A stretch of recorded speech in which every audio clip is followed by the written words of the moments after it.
પ્રણામ, નમસ્કાર. રત્ન સ્પિરિચ્યુઅલ વર્લ્ડમાં આપ સૌનું હાર્દિક સ્વાગત છે. આપણે વાતચીત કરી રહ્યા છે શનિ ગ્રહ વિશેની. આપણે જાણ્યું કે શનિ ગ્રહ જે છે એ વર્તમાન ગોચર ગ્રહો પ્રમાણે, ગોચરના સમય પ્રમાણે, વર્તમાન સમય પ્રમાણે શનિ ગ્રહ વક્રી થઈ રહ્યો છે. તો આજનો આપણો ટૉપિક અહીંયા કન્ટિન્યુ રહેશે. આપણો ટૉપિક છે #શનિગ્રહ. શનિગ્રહ જે છે એ તારીખ 18 જુલાઈ 2026થી લઈને 17 નવેમ્બર 2026 સુધી શનિગ્રહ વક્રી થઈ રહ્યો છે. આપણે જાણ્યું કે શનિગ્રહ જે છે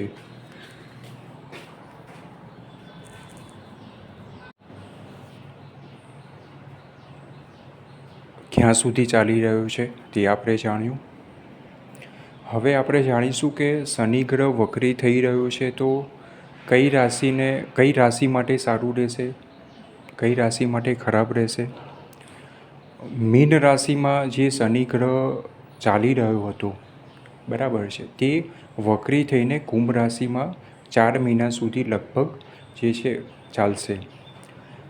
મીન રાશિમાં આપણે બધાને ખ્યાલ છે કે કઈ રાશિમાં સાડાસાતી ચાલુ છે અને કઈ રાશિમાં 2.5 વર્ષની નાની પનોતી ચાલુ છે, એ આપણને બધાને ખ્યાલ છે. હવે શનિ ગ્રહ જે વક્રી થઈ રહ્યો છે કુંભ રાશિમાં, તો હવે કઈ રાશિમાં સાડાસાતી ફરીથી ચાલુ થશે અને કઈ રાશિમાં નાની પનોતી ફરીથી ચાલુ થશે તે આપણે જાણીશું આજે.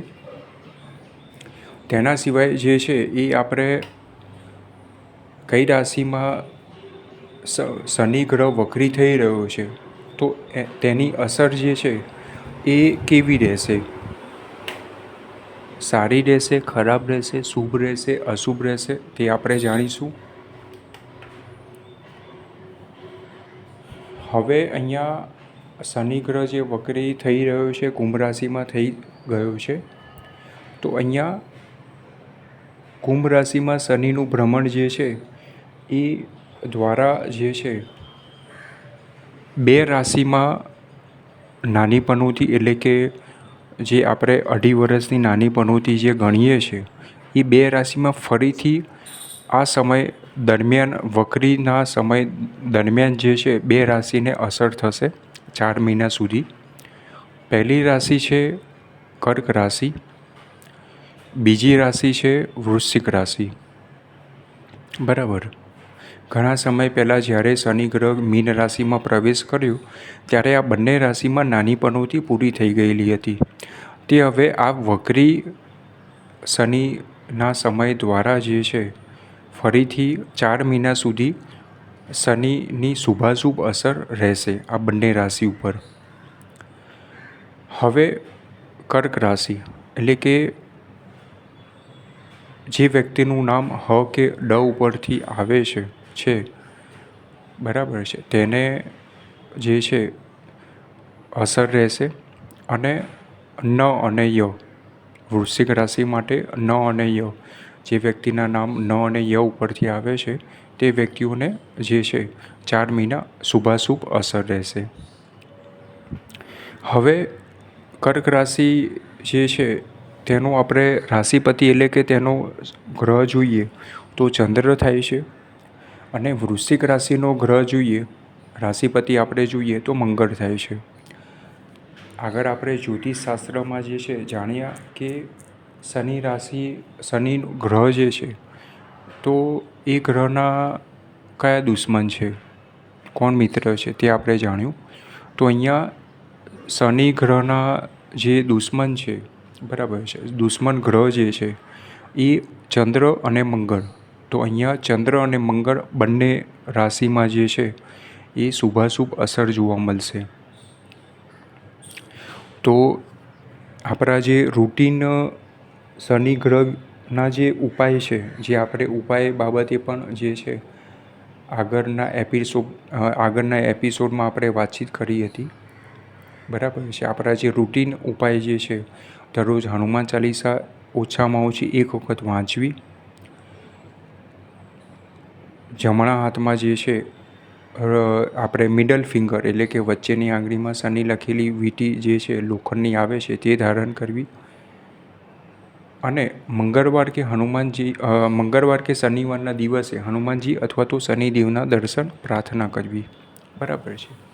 આપણા જે આ બેઝિક ઉપાય જે છે તેના વિશે આપણે જાણ્યું હતું. તો બંને રાશિને, કર્ક રાશિ અને વૃશ્ચિક રાશિને બંને ઉપાયો જે છે એ ફરીથી ચાલુ રાખવા પડશે લગભગ 4 મહિના સુધી. બરાબર છે. હવે બીજું આપણે જાણીએ કે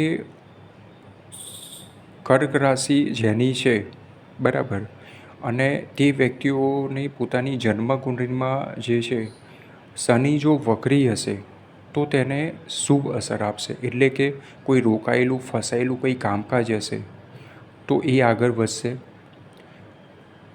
કોઈ નોકરી બદલવાનું જે છે પ્લાનિંગ કરતા હશે અથવા તો કોઈ વસ્તુ નોકરી બદલવા માટે એપ્લાય કરેલું હશે તો તેની અંદર આપણને સફળતા મળશે.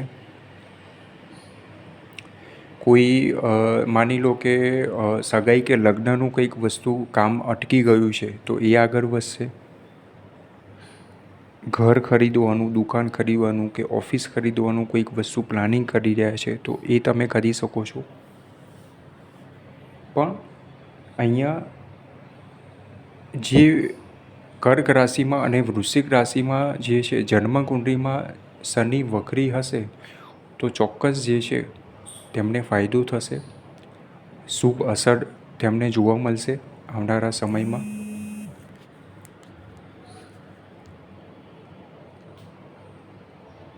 હવે આપણે તેના સિવાય સાડાસાતીનું આપણે જોવા જઈએ કે ભાઈ કઈ રાશિમાં સાડાસાતી ફરીથી 4 મહિના સુધી ચાલુ થઈ છે.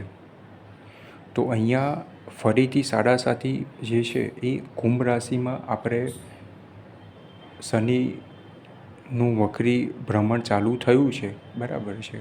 તો અહીંયા મકર રાશિમાં ફરીથી 4 મહિના સુધી જે છે સાડાસાતીનો સમય 4 મહિના સુધી ચાલુ રહેશે, બરાબર છે. તો અહીંયા એક મકર રાશિને જે છે એ અસર થશે. સેમ વસ્તુ જો મકર રાશિના જાતકો માટે તેમની જન્મકુંડળીમાં જો વક્રી હશે શનિ તો ચોક્કસ ફાયદો અપાવશે, આકસ્મિક લાભ અપાવશે, બરાબર છે. તો અહીંયા જે છે એ આપણે શનિ ગ્રહ જે વક્રી થઈ રહ્યો છે તો અહીંયા કર્ક અને વૃશ્ચિક રાશિમાં 4 મહિના સુધી જે છે એ અસર રહેશે. તેના સિવાય મકર રાશિમાં જે છે 4 મહિના સુધી અસર રહેશે. મકર રાશિમાં થોડોક ફાયદો વધારે થશે. તેનું કારણ એ છે મુખ્ય કે મકર રાશિનો ગ્રહ જે છે, રાશિપતિ જે છે, રાશિ સ્વામી જે છે એ શનિ થાય છે, બરાબર છે. તો અહીંયા મકર રાશિમાં જે છે એ શનિ ગ્રહ જે છે શુભ રહેશે. તેના સિવાય તમને લોકોને ખ્યાલ હશે કે ગોચર અને વર્તમાન ગ્રહો પ્રમાણે આપણે સિંહ અને કુંભ રાશિમાં જે છે રાહુ અને કેતુ ચાલી રહ્યા છે, બરાબર છે. તો અહીંયા તેની પણ જો આપણે વાત કરીએ તો અહીંયા રાહુ અને કેતુના સંદર્ભમાં જે છે દ્રષ્ટિ સંબંધ દ્વારા શનિનું જે ભ્રમણ ચાલુ થયું છે તો તેની પણ આપણને અસર જોવા મળશે, બરાબર છે.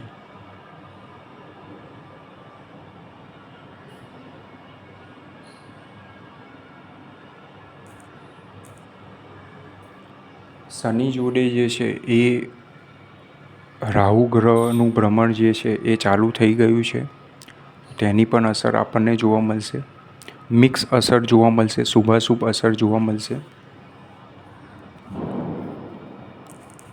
તો અહીંયા જે છે એ આપણે જોવા જઈએ તો શનિ ગ્રહ જે છે એ આપણે વક્રી થઈ ગયો છે અને કર્ક રાશિ, વૃશ્ચિક રાશિ અને મકર રાશિ આ 3 રાશિને જે છે અસર જોવા મળશે. કુંભ રાશિમાં વક્રી થયો છે, બરાબર છે, એટલે અહીંયા સાડાસાતી જે છે એ મીન રાશિને ચાલુ હતી, બરાબર છે, પણ મીન રાશિમાં શનિનું ભ્રમણ ચાલી રહ્યું હતું, બરાબર છે, એટલે ચંદ્ર ઉપર શનિ ચાલી રહ્યો હતો. તો અહીંયા મીન રાશિ માટે જે છે થોડોક સમય શુભ રહેશે, બરાબર છે. તેનું કારણ એ છે કે ચંદ્ર ઉપરથી શનિ જે છે એ વક્રી થઈ ગયો છે. એટલે મીન રાશિના જાતકો માટે હેલ્થ બાબતે કોઈક ઇસ્યુ હશે તો એ સોલ્વ થશે, હેલ્થ જે છે રિકવરી આવશે. કોઈક એવા કામ અટકી ગયા હશે તો એ આગળ વધશે. નોકરી ધંધામાં સારું રહેશે. લગ્ન બાબતે જે છે જો તમે કોશિશ કરશો તો તેની અંદર પણ આપણને સફળતા જોવા મળશે, બરાબર છે. તો અહીંયા જે છે ઓવરઓલ આપણે જોવા જઈએ તો શનિ ગ્રહ જે વક્રી થયો છે ગોચરમાં, તો અહીંયા કર્ક રાશિ, વૃશ્ચિક રાશિ, મકર રાશિ અને મીન રાશિ, આ 4 રાશિને જે છે તેની અસર જોવા મળશે, બરાબર છે. આપણા જે શનિ ગ્રહના જે રૂટીન જે ઉપાય છે એ આ 4 રાશિના જાતકો માટે જે છે 4 મહિના સુધી ચાલુ રાખવાના રહેશે, બરાબર છે.